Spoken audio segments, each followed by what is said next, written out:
Hello दोस्तों, good morning, नमस्कार, सुप्रभात, राधे राधे। आप सभी का पुनः स्वागत है।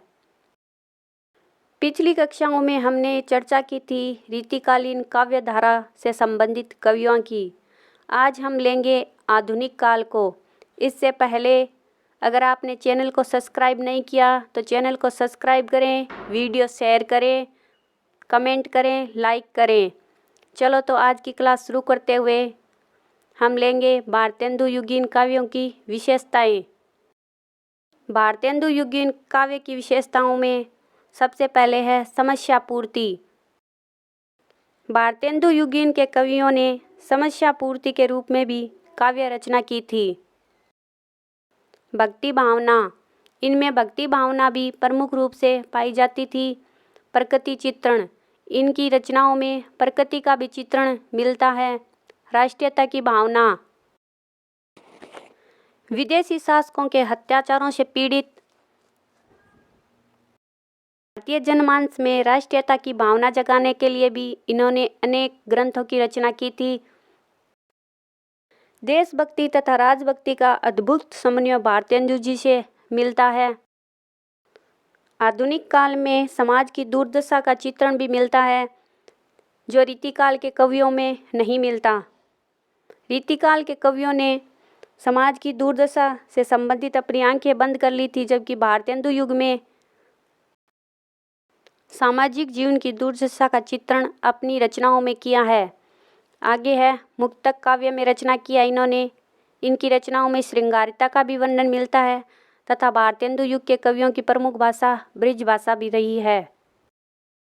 इसके अलावा हम देखेंगे आधुनिक काल के लिए जो विभिन्न नाम दिए गए थे। तो आधुनिक काल को गद्य काल कहा था आचार्य रामचंद्र शुक्ल जी ने। आधुनिक काल को वर्तमान काल कहा था मिश्र बंधुओं ने। आधुनिक काल को आधुनिक काल कहा था रामकुमार वर्मा ने, हजारी प्रसाद द्विवेदी ने, नागरी परिचारणी सभा ने तथा नगेंद्र जी ने। इसके अलावा अगर देखें तो आधुनिक काल को आधुनिक काल कहने वाले थे डॉक्टर गणपति चंद्र गुप्त तथा आधुनिक काल को साहित्यक काल कहा था पृथ्वीराज कमलकुल श्रेष्ठ ने। आगे हम देखेंगे आधुनिक काल की शुरुआत प्रमुख कवियों द्वारा।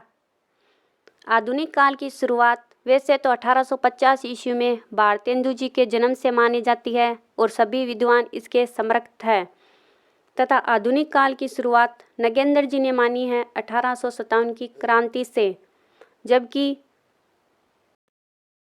आचार्य रामचंद्र शुक्ल जी ने आधुनिक काल की शुरुआत 1868 ईस्वी में भारतेंदु जी की प्रमुख पत्रिका कवि वचन सुधा से माना है। आधुनिक काल में आधुनिक शब्द से आज से मध्यकाल से भिन्नता या नवीनता से है। इससे आगे हम देखेंगे भारतेंदु मंडल के प्रमुख कवि। तो भारतेंदु मंडल के प्रमुख कवि में सर्वप्रथम है बालकृष्ण भट्ट। इनका समय माना जाता है 1844 ईस्वी।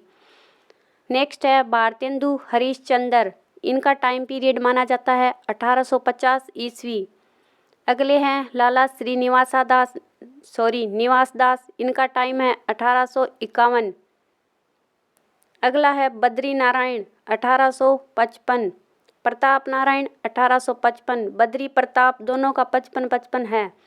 फिर है ठाकुर जगमोहन सिंह। इनका समय है 1857। अंबिका दत्त व्यास। इनका समय है 1858।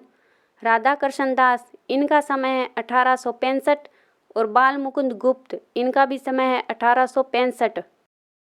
तो ये तो चर्चा हुई भारतेंदु मंडल के प्रमुख कवि और उनके जन्म वर्ष की। अब हम इन कवियों को डिटेल में लेंगे। तो सर्वप्रथम हम लेंगे भारतेंदु हरिश्चंद्र को, जिनका पूरा नाम है भारतेंदु बाबू हरिश्चंद्र। इनका जन्म वर्ष माना जाता है 1850 से 1885 ईस्वी। 35 वर्ष की अल्प आयु में ही इनका देहांत हो गया था।